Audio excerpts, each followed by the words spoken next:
not up the series, and then Jimmy Butler's like, nah. Jimmy Butler, who was great all game, lost his damn mind down the stretch and beats Giannis. Oh, my God, that's going to be the lead. Then Aaron Rodgers gets traded to the Jets.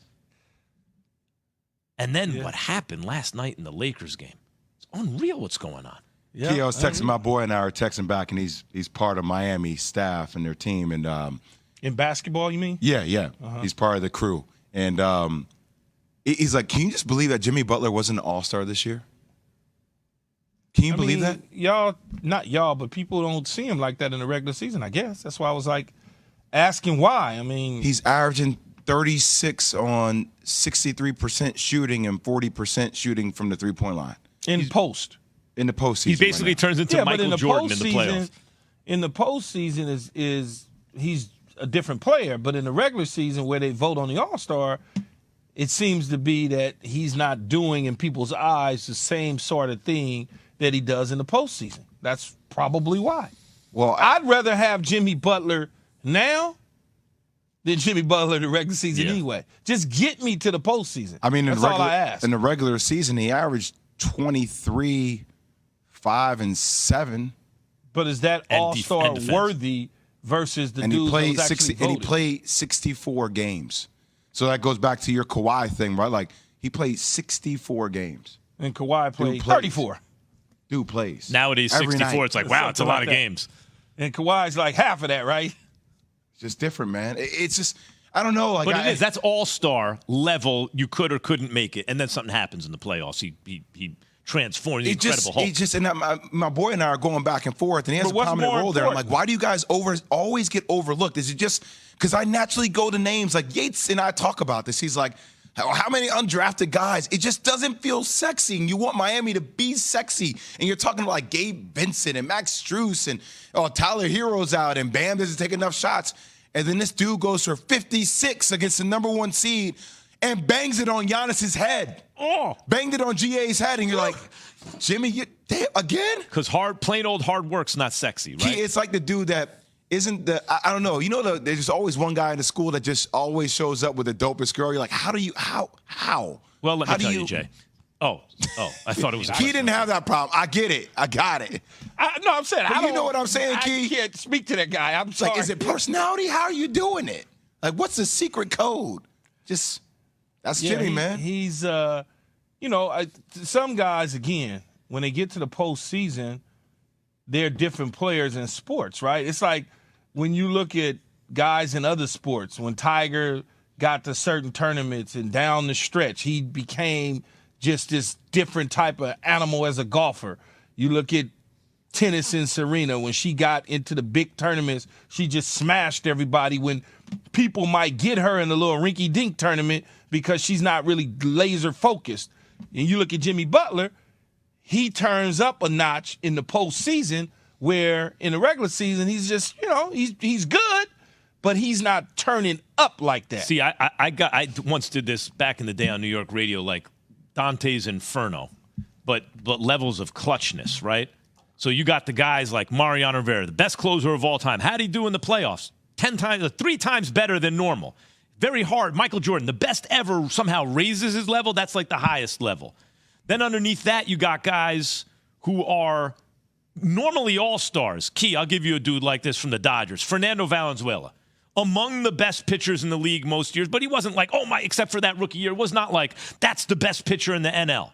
But he's, top 5 or 6, something like that. And then what happened when the playoffs came? Lights out. Oh, he was ridiculous. Lights out, right? Screwball crazy. 19 years old. El Duque with the Yankees, good pitcher regular season. But when Kurt Schilling, right? Madison Bumgarner just recently, right? If it's over for him. You just turn up in the postseason. Some guys. Jimmy Butler's one of them dudes. He's an all-star. He's not the best who ever did. He's just an all-star.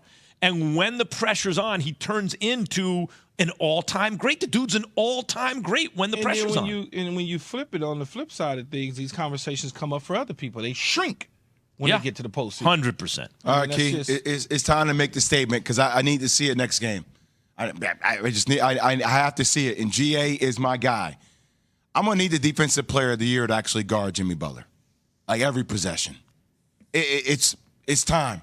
If he's dropping 56 on you, I know game 4 coming back off the back injury, but we talked about this when Giannis was playing against Kevin Durant, and it was like, all right, like here's the matchup.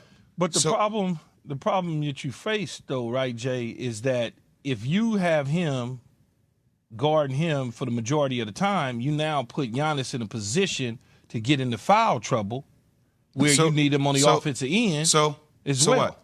No, I'm just saying. Look, man, tell me. I'm following your lead. I'm just posing you and I rapping like you and I. This is you and I in the locker room just kicking it.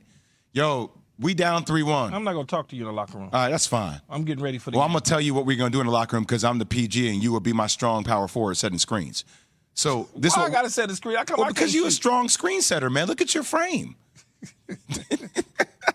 Look, this is what we're gonna do, strong screen setter.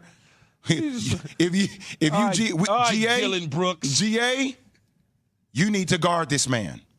He dropped 20 straight in the first quarter. He got a bang on you. He dropped 21 points in the fourth quarter. Didn't come in until 4 minutes into the fourth quarter with 8-11. I wrote it down, 8-11 in the fourth. I need you to guard him every possession right now. These are moments that are built for the greatest player on the planet, right? Not only are you our offensive engine, but I'm going to need you to be the defensive guy. You're so right, Jay. If I told you before the game, Giannis is going to come back and have a triple-double. Drew Holiday is going to hit a big shot down the stretch late in the third quarter when the game gets tight. If I just told you that, you're like, yeah, that's kind of what they do. They're going to win the game. Jimmy Butler came in, and what were they down? 10, 12 points, something like that, 8, 9 points. That was pretty much most of the second half of the game. And just like that, it's gone. He couldn't be stopped. It was unbelievable. You're right. They're going to have to do something drastic, even if it means there's no perfect game plan. It comes with a downside. I mean, even if it means foul trouble for Giannis. Please let Kyle Lowry beat you. Like, let Gabe Vincent beat you. Let Kevin Love go for 40. You can't allow the one guy. They're down. Bam Adebayo is talented, but we know he's not an aggressive shot taker. How long have we been talking about that as it relates to the Miami Heat? It's a one-man wrecking crew. It's that man right there who, you know what he kept saying last night? Yo, this is my Yep. Yo, this is my He said it like 9,000 times. Hey, Jay, he's also a pretty good point guard when he wants to be Jimmy Butler, though. Like, he can do a lot. This is like my house. This is my, you know what I mean? I mean, he kept yelling it. Somebody going to have to, okay. Tell me the exact words, Jay. I really want I'm trying to keep my job. You ain't going to set me up like that. So, meantime, we've been talking about the Heat, but yeah, Grayson Allen on Jimmy the reason Butler. no one slept last night come on, man, stop. is because after the Heat game, the Lakers played the Grizzlies, and it really kind of must-win game for the Grizzlies, down 2-1, and the Lakers beat them in overtime. LeBron James with a 2020 game. A 2020 game. Yeah, we was up by 15 at one point, though. I thought we was getting ready to blow them out the building. And they made a strong push in the fourth quarter, obviously, to tie the thing up, sending it into overtime. We had to get LeBron to do his thing and go into overtime. But it's just, I don't know. The Grizzlies don't have enough. They just don't. We have more. Ja looked like, for a guy who's been playing, like, you think about what happened in game 1, the way he came off the floor, the way he was screaming and hollering, coming off the floor with his hand. You're like, well, even if he gets back, how's he going to score?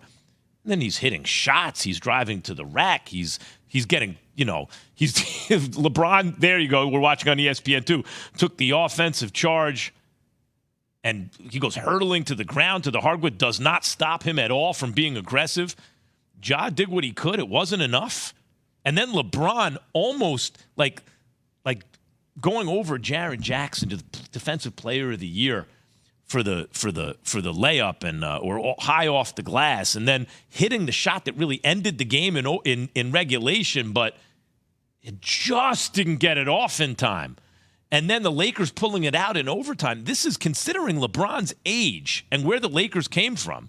He's having yet another all-time great playoff performance. I just want to state for the record, we're going to talk about LeBron, and LeBron deserves to be spoken about. But, Key, your squad don't win this game. The Lakers do not win this game if D'Lo doesn't make those three threes, man. Yeah, late in the fourth. And he did not shoot the ball well. Give him a lot of credit. A lot of players, he hit him when he needed to. When he needed to. Like, a lot of players, when they miss shots throughout the course of the game, sometimes when they need to make shots late, there's a tendency to shrink. That man did not shrink. He made critical plays for this team down the stretch. So, I mean, LeBron's really not in the position to send the game into OT unless D'Lo makes those buckets. You know why I give LeBron – I don't want to take credit away from D'Lo. I totally agree with what you said. And it hadn't been a great night for him, but he came through when you needed him to consistently down the stretch.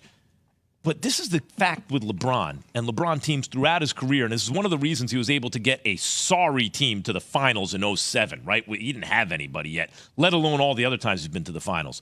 LeBron does so much, even at this age, that if you're a fan of the other team and D'Angelo Russell starts to hit threes, you go, well, if D'Lo is going to start hitting threes, what can we do, right? But that's always been the case on LeBron teams, where you look at the third or fourth best player on the team, what do you think he's always going to miss, right? That guy starts to get hot, and you go, well, what are you going to do if that guy gets hot? But the only reason that's the case is because LeBron is on the team. And the fact is, if you put any kind of team together at all around LeBron, which finally Pelinka did at the deadline, with some guys who can actually shoot and defend, it's usually enough to get to the finals. That's insane what he's doing. I'm just saying he's blocking shots, Key. This dude taking charges. He's taking the shot when it matters the most. Like, and here's what I like about the shot. Like, there could have been a play he could have made off that, but this is a line that I feel like fouls LeBron, and you hear all the time in basketball. Like, I remember one time, it was like my junior year in college, and somebody's like, oh, that wasn't a shot. And I'm like, no, like, me taking a contested shot was a shot. Because I feel like I'm that player, Key. You know what I mean? Mm-hmm. So LeBron always making the right play. Sometimes making the right play is the play that you just need to make, LeBron. It don't matter if it's it's the play that you need to make. And he made his play down the stretch. When he figured that out, because early in his career he didn't always know that, and a guy like Kobe always knew that, right? Well, and Kobe kind of took it the opposite way, right? I understand, overboard the opposite. Yes. But Kobe tried to impress that upon LeBron in their interactions, you could see, right? So a guy like the most efficient scorer isn't always the greatest scorer. You have to sometimes, or the most efficient player is not always the greatest player. You have to impose your greatness on the game. That's something, Pete, this is something I've talked about with KD, Jay. Right? Like, LeBron has that. Second half of his career, he had it. He figured out, I got to do that. And since then, it's catapulted him into the uppermost echelon of the history of sports. Break. Is KD going to do that now for the Suns? It's been an incredible playoffs. By the way, Devin Booker is him on the Suns. Yeah, right. Devin Booker does that. Break. I heard you say it the first time. I'm just waiting for Max. After he says Devin Booker. As Aaron Rodgers heads to the Jets, what's next for Jordan?